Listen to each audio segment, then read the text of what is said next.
All right, so here's two real-world examples of some price ceilings. Rent control and price gouging. Okay, so rent controls aren't common here in Georgia, but they are common in places like New York City and San Francisco. These are basically laws that prevent landlords from charging higher prices. And then price gouging, these are temporary laws that are typically in place during times of emergency that prevent sellers from selling items that are in shortage at extremely higher prices. So that's why you see the empty shelves there, is because it usually has to do with shortages. All right, so let's think about some of the unintended consequences other than shortages that rent controls might create.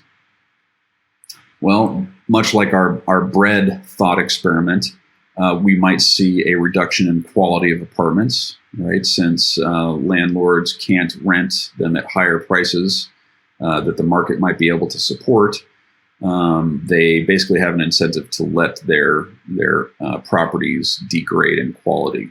And this can be either by just performing less maintenance or letting them sort of decay to some degree.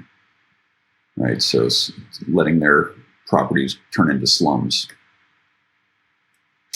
Another consequence is that a lot of times landlords will, quote unquote, nickel and dime tenants with fees to increase revenue. So fees, application fees, cleaning fees, you name it.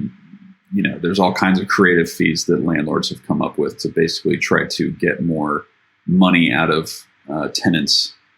That's not, but it's not rent. It's a fee, right? So it's kind of a loophole.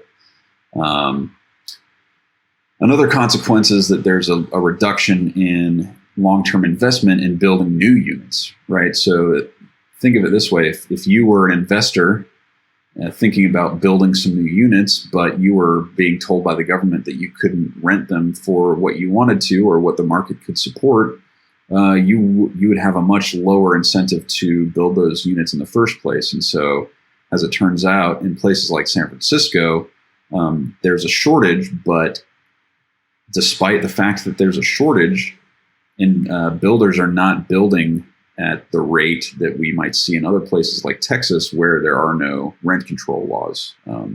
So that's interesting. And as it turns out, this rent control policy often ends up hurting the people it's supposed to help, right? These laws are generally intended to help lower income individuals, but because of the shortage and the nickel and diming by landlords, lower income people are generally hurt by these policies. And the people that benefit from them are people that are middle income, right? That don't really need the help, but are able to benefit from the lower rents. So just further exacerbating the income inequality in our country. And so if we think about the long run versus the short run, of course, we've seen that with binding price ceilings, the shortage gets worse in the long run, right? Because our curves become more elastic.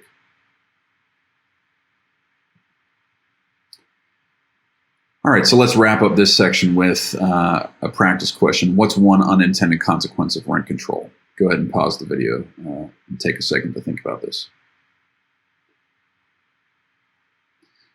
All right, so as we saw, one unintended consequence is that landlords may not have the incentive to maintain their rental units. So answer B. If you want to see a pop culture show that kind of has to do with rent control, you can look up this Seinfeld episode, The Apartment.